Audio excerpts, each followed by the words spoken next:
Okay, the topic today is about design of pavement, which is very essential for any highway, but because the whole highway is based on it's all about pavements. A highway is part of. So we are going to learn design of pavements. Presentation will be about the introduction of the topic.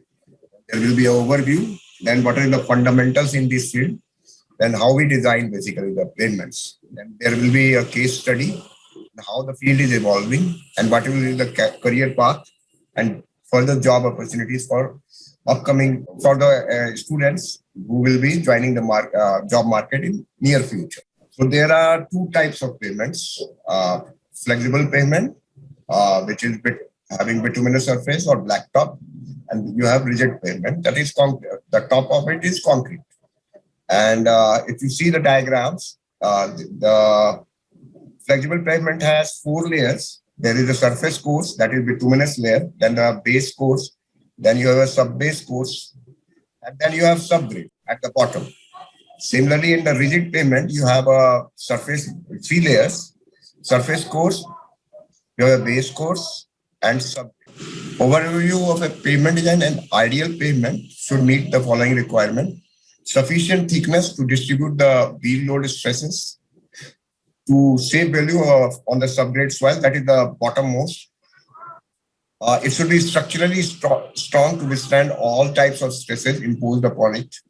Adequate coefficients of friction to prevent skidding of vehicles, basically to avoid accidents. And smoothness of surface to provide a comfort level to the travelers even at high speed, which is plenty of research is going on this regard. And further, it is like it should be producing least noise or with the interaction of wheels of the vehicle and pavement to avoid noise pollution.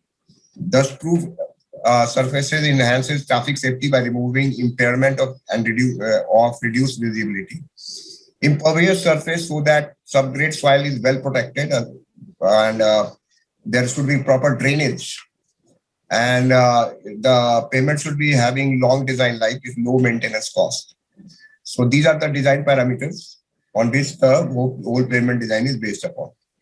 So fundamental of design for a flexible pavement is given down as a typical flexible pavement consists of a bituminous surface course over base course and sub-base course. The surface course may consist of one or more bituminous hot mix asphalt layers.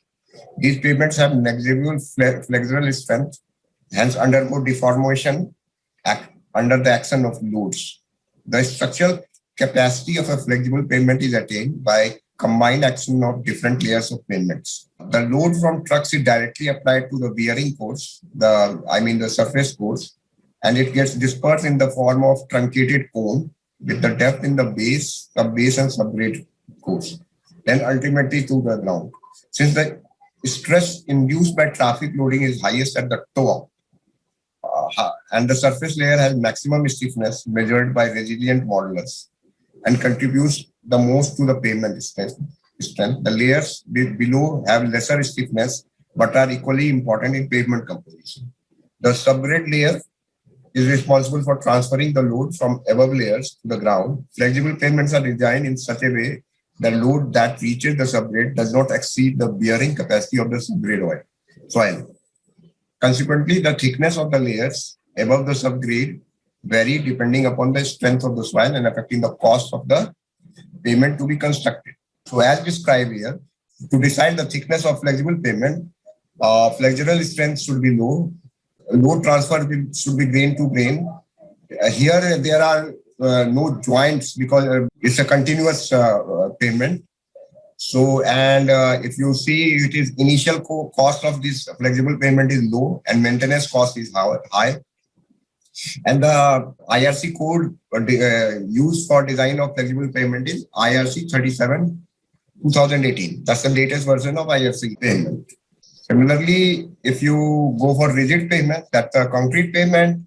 Rigid pavements are named so because of high flexural rigidity of concrete slab and hence pavement structure deflects very little under loading due to the high modulus of elasticity of the surface course.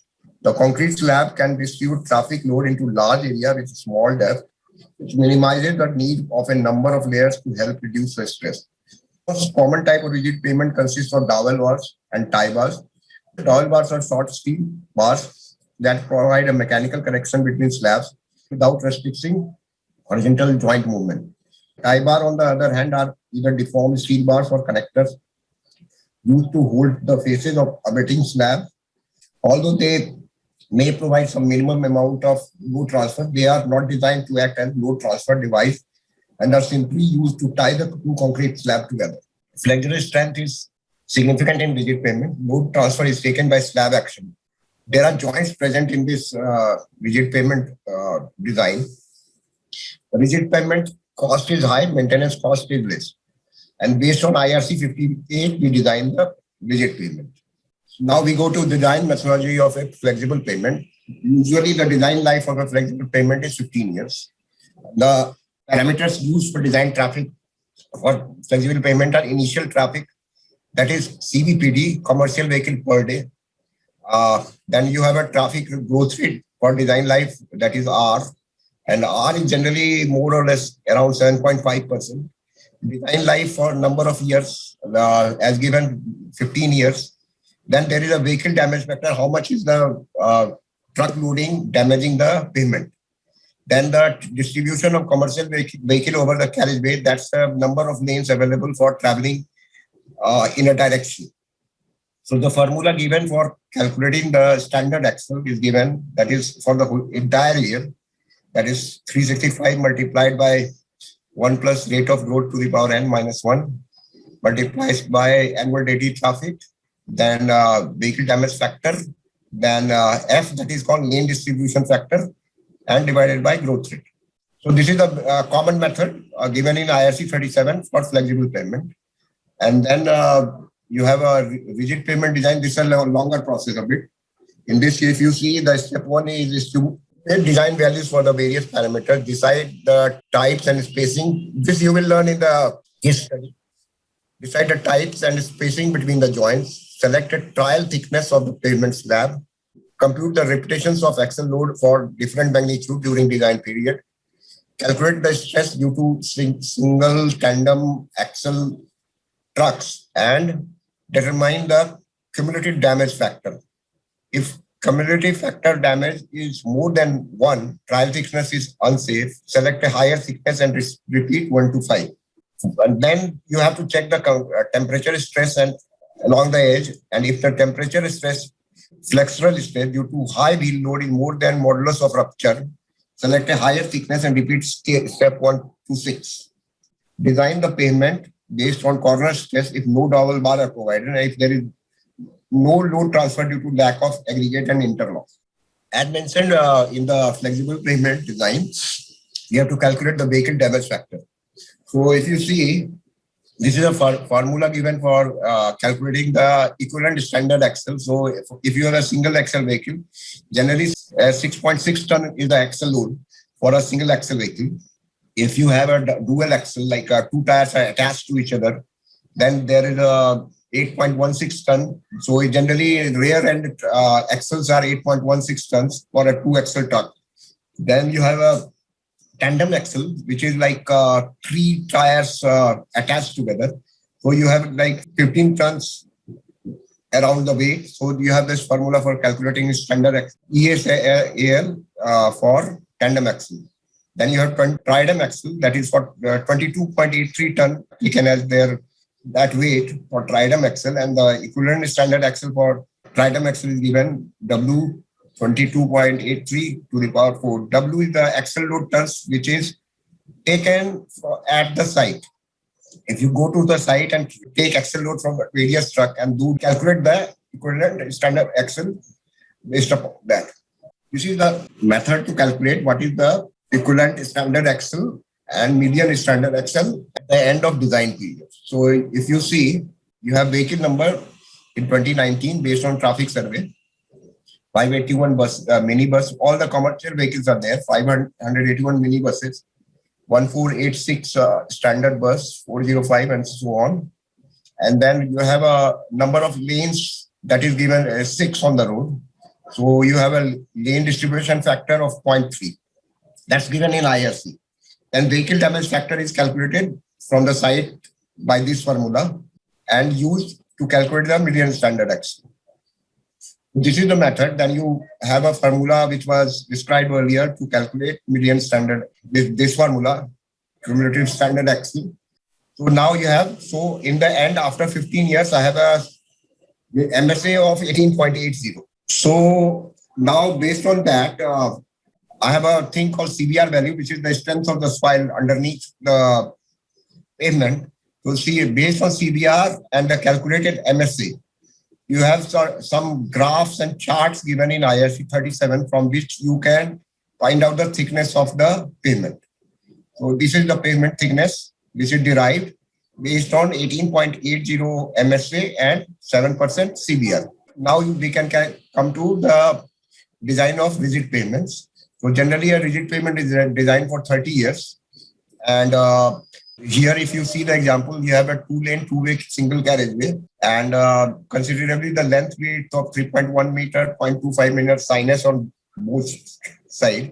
A traverse joint of 4.5 meter, that means the slab width will be 4.5 meter.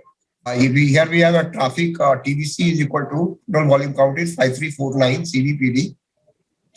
CBR underneath the pavement is 8% considered, like taken from the site.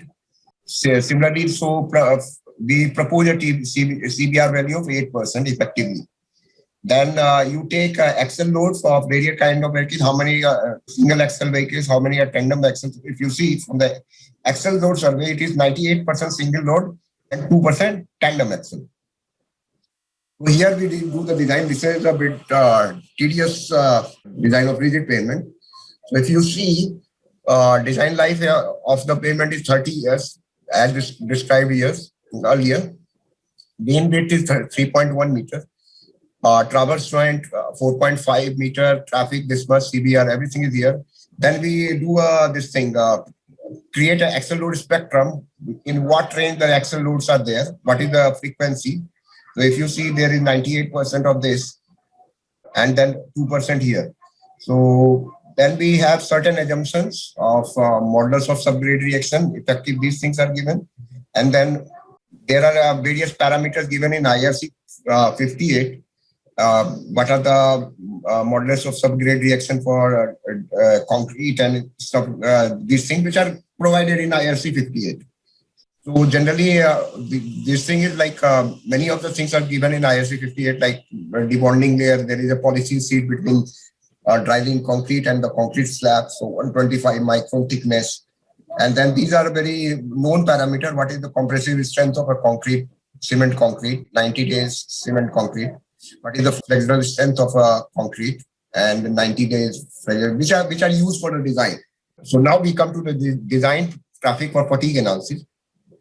In this, you have a design period of 30 years, and assuming a traffic growth rate of 5%, one-way traffic commercial will be half of the traffic, so 2675.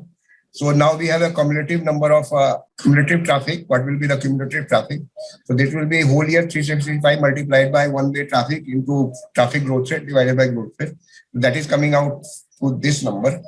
So average number of axles, steerings, single tandem per vehicle is 2.35 because we have multi-axle vehicles and two-axle vehicles. Averagely for this example, it is coming out to be 2.35. So total number of axles is multiplied by commercial vehicles into number of axles. So this much is the axle. And in the predominant direction, it is half of that. It is like in the direction which is the maximum traffic. So then there are lateral movements. It is assumed 25% of predominant, because there is lateral movement when the traffic moves on the carriageway, it moves laterally. So 25% is considered to move on the multi-lane highways. So that will be the effective loading will be from 25% of the axle. That is 25% of this number. Then you design it for nighttime and daytime. So nighttime, I assume it is like from the traffic survey you get what is the percentage of traffic in nighttime and daytime. So you have a 60% traffic in this during nighttime, and daytime you have 40%. and then you calculate the axle load repetition. This is half of the taken in the predominant direction. Similarly, because and then what's happening? There is a nighttime. There is bottom up tracking because of temperature differential. There is a bottom up tracking takes place. So you do bottom up this thing design for fatigue. So nighttime you have an axle load repetition of this, and then out of 12 hours, 6 hours are taken. So accordingly, you calculate that what will be the axle load repetition during night time. Then you have a percent of commercial having spacing the front and rear axle less than 55%, which is calculated from the traffic survey. So hence 6 hour design axle load repetition is calculated, and it is coming out to be this. Why is design axle load repetition of bottom and top of craft analysis are given in the following table? Basically, this is taken from the how much is the percentage of single axle load, rear axle, tandem axle. This number is distributed here. Like bottom up is night traffic and top down is for day traffic. And you calculate what is the cumulative fatigue deflection. For that, these are the formulas given. What is the subgrade? If these are provided in IRC 58. Effective modulus of subgrade reaction is how much? That is 231 megapascal per minute per meter. Elastic modulus of concrete is 30,000 megapascal. Poisson's ratio, what is the Poisson's ratio of concrete? Then unit weight of concrete, what is the unit weight? Gamma is equal to 24 kilonewton per meter cube. Design of flexural strength, what is the design of flexural? For bottom up cracking, what is the maximum temperature differential during daytime and nighttime for top down cracking? So let's assume a trial thickness of 250 meter. And there is a thing called radius of relative stiffness, how much the stiffness takes place between two slabs. So here you have use this formula to calculate the relative stiffness, and based on this, the relative stiffness is coming out to be 0.5. And then you calculate this bottom up and top down cumulative fatigue damage as illustrated here. These are if you go to IRC 58, it will be very convenient for you understand. But if you see this, the axle load spectrum, these are calculated from these numbers. These numbers are distributed here. How much is the repetition based on percentage? Then these are the methodology given in ISC 58. So based on that, you calculate the fatigue damage, which is formula based. If you see, all the formula is self-clear. What is NI and capital NI, and then load group. So if this one, fatigue damage from single axle and from tandem axle, if we add these, if it comes out to be less than 1, then our considered slab thickness is safe. If it is not, then our considered slab thickness is unsafe, and we need to consider another slab thickness and do the analysis again from 1 to 5. So this one is done for bottom up daytime traffic, and this one is for nighttime traffic. And we add every fatigue damage. So it's coming out to be 0.03. It can be seen, actually, it will be 250 millimeter. That total CFD is coming to be 0.03, which is less than 1. Hence, the trial thickness is okay. We add 30 millimeter thickness for considering two restricts. That is to make to give a better texture to the concrete pavement. To make a round figure to the thickness, we give some additional layers based on these items provided here. Now we have to design a dowel bar, which is given in there is a table in IRC 58. Based on that, we do the design bar based on thickness like provided and the length and breadth of the slab. You can get the dowel bar thickness from IRC 58. So that is very convenient. diameter of 36 millimeter, length will be how much the length of the iron will be, and spacing of the dowel bars. Then we design tie bars. Since we have calculated 250 meter slab thickness, main width 3.5, coefficient of friction is F 1.5, density of concrete, these are known figures. So you have to select diameter of the bar. Let's select a 12 millimeter bar. And then area of plain steel required per meter width is calculated by down formula, where area A is of the steel is in millimeter square, required M, the B lane width in meters, F coefficient of friction between pavement and subbase, usually taken as 1.5. W is the weight of the slab in kilonewton per meter square.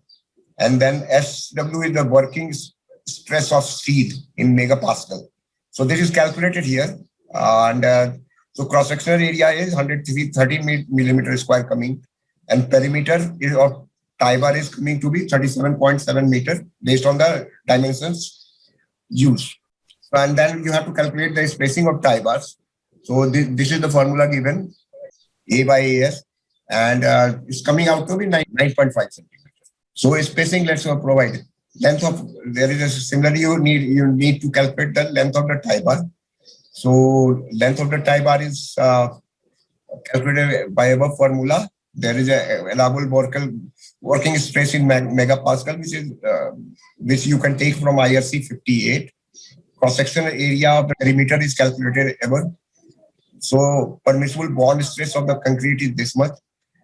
So you give some additional length to the tie bar for loss of painting and this tolerance level. So 640 millimeter is the length of the tie bar as calculated here based on this formula.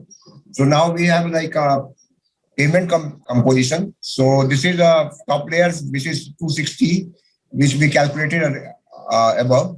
That is pavement quality concrete. Then we have a dry lean concrete down, as discussed above, the layers of the rigid pavement. And these are like 150 millimeter of GSB and subgrade 500 that you can get from IRC 58. So this is the method for calculating and which is widely used in the companies, all the corporates. The method used to calculate payment, do the payment design. And then the field is getting involved in ways like a computer-based mechanistic analysis has come, IIT PAVE and PAVE Express. And these softwares also include the cost estimation of payments. And now most of the corporates are using IIT PAVE to do the design. But then your task will be very easy as compared to all this tedious process which we discussed earlier. And further, if you want to choose a career path in this field, you will be doing a pavement design in the corporate, select the pavement structures and specification, prepare, provide asphalt, cement, concrete mix in the laboratory. Pavement consultant reviews the construction method, schedule, construction equipment plan of the contractor and provide advices. A consultant shall review the work done by the government by using pavement tracking, provide guidance for future work to be undertaken by the province. So generally IRC 58 and IRC 37 are used for this purpose. For pavement design, and which is widely used, and in the long run also it will be the corporates will be hiring too many pavement design engineers and pavement experts, and many researches are going on to have a different hybrid kind of pavement mix of concrete and bituminous pavement and this kind of thing.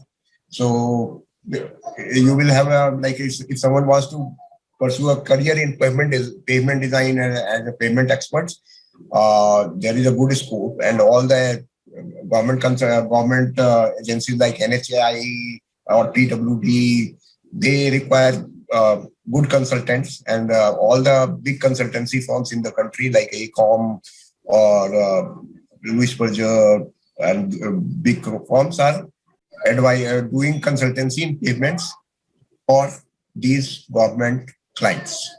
So that's it. Thanks for it.